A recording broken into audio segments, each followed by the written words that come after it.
Namaskar students. Today we are going to learn about the process glycolysis. It is the class 11 topic respiration in plants. तो इसको समझते हैं। तो सबसे पहले यहाँ पे हम देखते हैं कि जैसे कि हमारा ग्लाइकोलिसिस प्रोसेस होता है। यहाँ से हम शुरू कर देते हैं।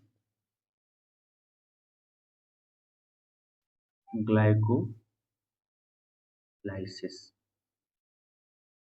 अब ये जो ग्लाइकोलाइसिस है ये जनरली 2 ग्रीक वर्ड से मिलकर बना है, जिसमें से कि पहला वर्ड होता है ग्लाइकोस। ग्लाइकोस वर्ड का मतलब होता है sugar and second word is lysis, और लाइसिस हम बोलते हैं स्प्लिटिंग। तो यहाँ पे हम शुगर का स्प्लिटिंग कर रहे हैं। शुगर मतलब जैसे कि हमको ग्लूकोज का स्प्लिटिंग करके एनर्जी का फॉर्मेशन करना है, ठीक है ना। अब ये दोनों वर्ड हैं ग्रीक वर्ड्स, तो जनरली इसका मतलब हो जाता है स्प्लिटिंग ऑफ शुगर। अब ये स्प्लिटिंग ऑफ शुगर कहाँ पर होती है? तो ये सेल के साइटोप्लाज्म में होती है। सेल साइटोप्लाज्म, ठीक है ना। सेल के साइटोप्लाज्म में जनरली अकर होती है, ठीक है ना। अब इस ग्लाइकोलिसिस को जनरली एक और नेम से भी जाना जाता है, that is EMP pathway. EMP pathway that is come from E for Emden, M for Meyerhoff and P for Parnas। ये जनरली 3 मेजर साइंटिस्ट हैं जिन्होंने इसकी स्कीमेटिक रिप्रेजेंटेशन का डिस्कवरी किया था। तो जनरली यहाँ से ये इस तरह से हो जाता है, ठीक है। तो 3 साइंटिस्ट एमडन, मेयरहोफ, पारनास, ये यहाँ पे इन्वॉल्व हुए हैं। तो that is we also called the EMP pathway, ठीक है। अब देखिए क्या होता है कि हमारे ब्लड वेसल्स में, ठीक है ना, ब्लड वेसल्स में ग्लूकोज होता है। जो हम फूड ऑब्टेन करते हैं वो डाइजेस्ट होके ग्लूकोज की फॉर्म में कहाँ चला जाता है? ब्लड में चला जाता है। तो ब्लड में होता है हमारे ग्लूकोज। अब प्लांट की बात करें तो फोटोसिंथेसिस के थ्रू आता है, ठीक है। तो अब जैसे कि इस तरह से ये सेल होती है, ठीक है ना। अब ब्लड से ये ग्लूकोज कहाँ चला जाता है?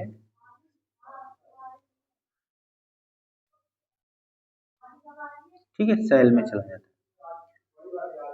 अब इस ग्लूकोज का स्प्लिट होके क्या बनता है?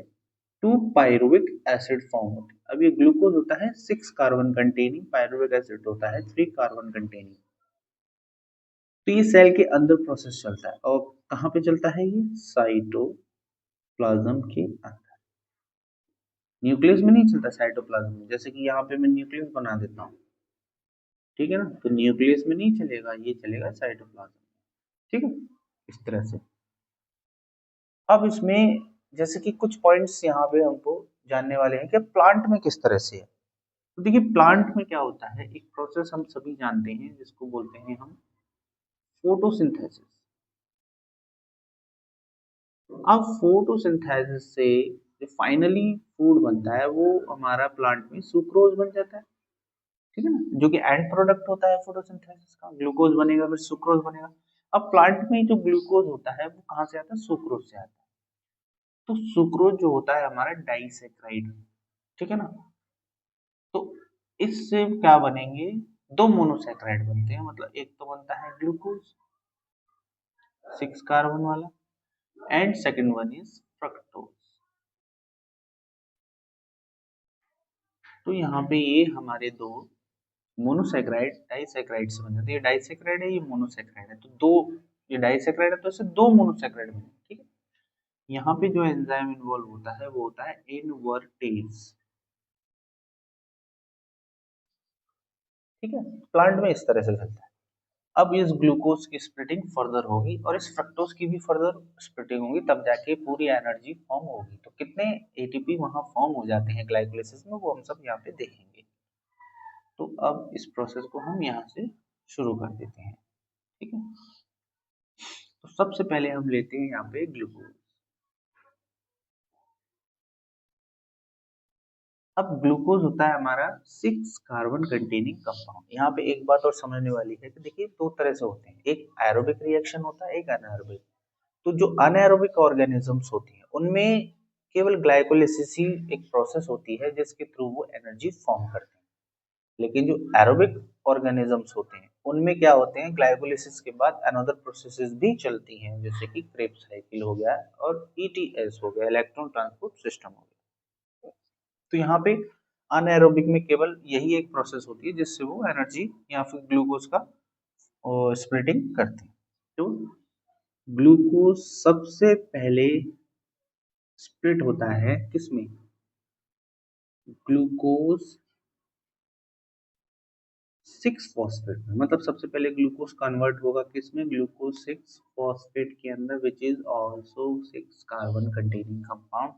And in this reaction 1 ATP is consumed. एक खर्च हो जाता है एटीपी, जिससे चेंज होकर जनरली एटीपी चेंज होकर बन जाता है एडीपी। तो ये फॉस्फोराइलेशन प्रोसेस है।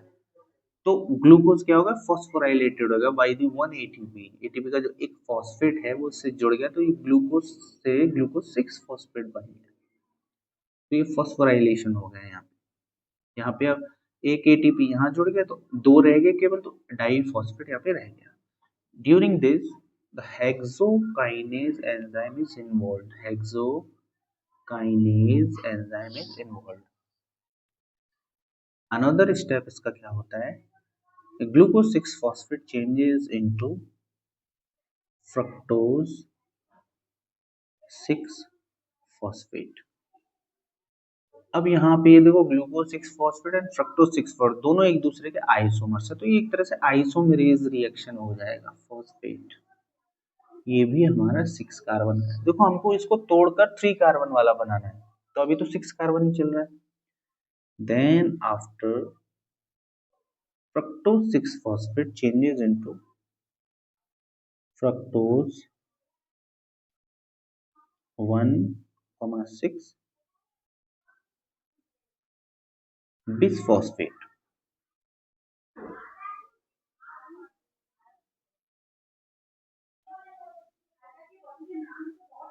6 कार्बन। अब यहाँ पे देखो 6 फॉस्फेट है और यहाँ पे 1,6 हो गया, मतलब एक और पोजीशन पे फॉस्फेट आ गया, इस मीन्स यहाँ पे फॉस्फोराइलेशन हुआ। तो यहाँ पे हम क्या करेंगे, वही सिंपल प्रोसेस, एटीपी से बन जाएगा हमारा एडीपी। एक फॉस्फेट यहाँ, तो यहाँ पे एक एटीपी यहाँ खर्च हुआ, एक एटीपी यहाँ खर्च हो गया। देन इसको अब आगे देखेंगे कि ये अब आगे किस में कन्वर्ट होता है। तो अब ये 6 कार्बन से अभी 3 कार्बन कंटेनिंग मॉलिक्यूल में कन्वर्ट होगा। दैट इज कौन सा मॉलिक्यूल है वो हमारा, ग्लिसरैल्डिहाइड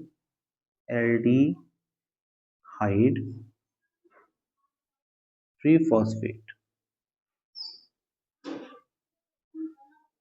अब यहाँ पर ये हमारा हो जाता है 3PGAL इसको बोलते हैं, और ये है 3 कार्बन कंटेनिंग कंपाउंड।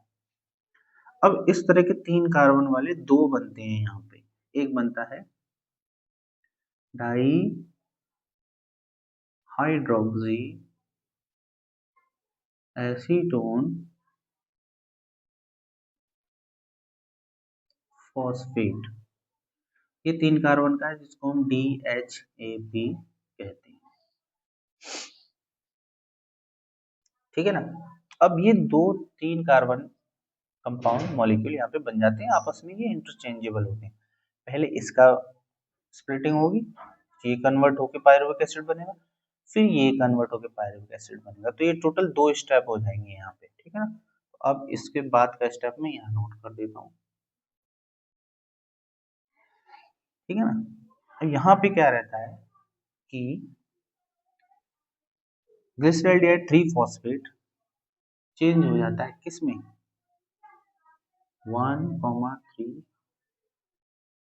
बिस फॉस्फोग्लिसरेट या ग्लिसरिक एसिड, 3 कार्बन कंटेनिंग। अब यहाँ से लेके यहाँ तक ड्यूरिंग दिस क्या होता है, जो NAD प्लस होता है वो कन्वर्ट हो जाता है किसमें, NADH प्लस H पॉजिटिव। अब यहाँ पे 2 हाइड्रोजन कहाँ से आए, तो यहाँ से 2 हाइड्रोजन NAD प्लस से जुड़ गए और 2 हाइड्रोजन से ये मिलके क्या बन गया, NADH बन गया। अब यहाँ पे ये एक NADH बना है एक से, तो ये कन्वर्ट होके जब दोबारा टूटेगा तो इसका मतलब टोटल यहाँ पे हमको 2 NADH मिल जाएंगे। ठीक है, तो पूरी ग्लाइकोलाइसिस की जो प्रोसेस होगी उसमें 2 NADH मिलेंगे। अब 3 bis phosphoglyceric acid changes into 3-phosphoglyceric acid। अब यहाँ पे सभी 3 कार्बन वाले चलेंगे। अब यहाँ पे एक बात आपको देखनी है कि ये जो मॉलिक्यूल्स हैं ये टोटल ट्वाइस चलेगा रिएक्शन, मतलब दो दो मॉलिक्यूल हैं, ठीक है ना। तो यहाँ पे इसीलिए तो 2 NADH बनेंगे, ठीक है। अब ड्यूरिंग दिस आप एक बात याद रखिएगा कि आप NADH कहाँ कहाँ पे बनता है, तो आप भूल जाएंगे। तो जहाँ पे NADH बनता है जस्ट उसके अगले स्टेप में बनता है ATP, ADP से बन जाएगा ATP, क्योंकि ये रिएक्शन 2 बार चलेगा, इसका मतलब यहाँ पे 2 ATP है, याद रखिएगा, ठीक है। 3 फॉस्फोग्लिसरिक एसिड के बाद बनेगा हमारा 2 फॉस्फोग्लिसरिक एसिड, 2 फॉस्फोग्लिसरिक एसिड, ठीक है। देन उसके बाद 2 फॉस्फोग्लिसरिक एसिड के बाद बनेगा फॉस्फोइनोल पायरुवेट, फॉस्फोइनोल पायरुवेट या phosphoenol pyruvic acid, then finally convert into pyruvic acid. अब यहाँ से ग्लूकोज जो कि 6 कार्बन कंटेनिंग था finally break down into 2 molecules of pyruvic acid which is 3 carbon containing molecule. तो ये फाइनल जो स्टेप आपको दिखेगा, तो फाइनल स्टेप में एक आपका ADP कन्वर्ट होकर ATP बनेगा, क्योंकि यहाँ ट्वाइस है तो ये 2 ATP है, और एक फाइनली यहाँ पे क्या बनेगा, वाटर मॉलिक्यूल। ये पूरा हमारा ग्लाइकोलाइसिस का प्रोसेस हो जाता है। अब यहाँ पे कुछ ADP फॉर्मेशन, कंजप्शन क्या क्या है वो सब समझ लेते हैं। तो देखिए यहाँ पे एक ATP खर्च हुआ और थर्ड स्टेप में यहाँ पे ATP खर्च हुआ, तो टोटल हमारे कितने खर्च हो गए, 2 ATP। यहाँ पे 2 ATP बने, यहाँ पे 2 बने, तो टोटल कितने बन गए, 4 ATP। जो फ्रेश ATP है वो 4 है, मतलब बोलेगा कि कितने ATP बनते हैं, तो आप बताइए 4 ATP बनते हैं।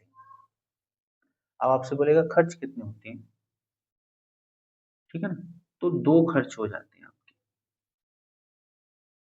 अब जो बचते हैं वो कितने बचेंगे, 2 ATP,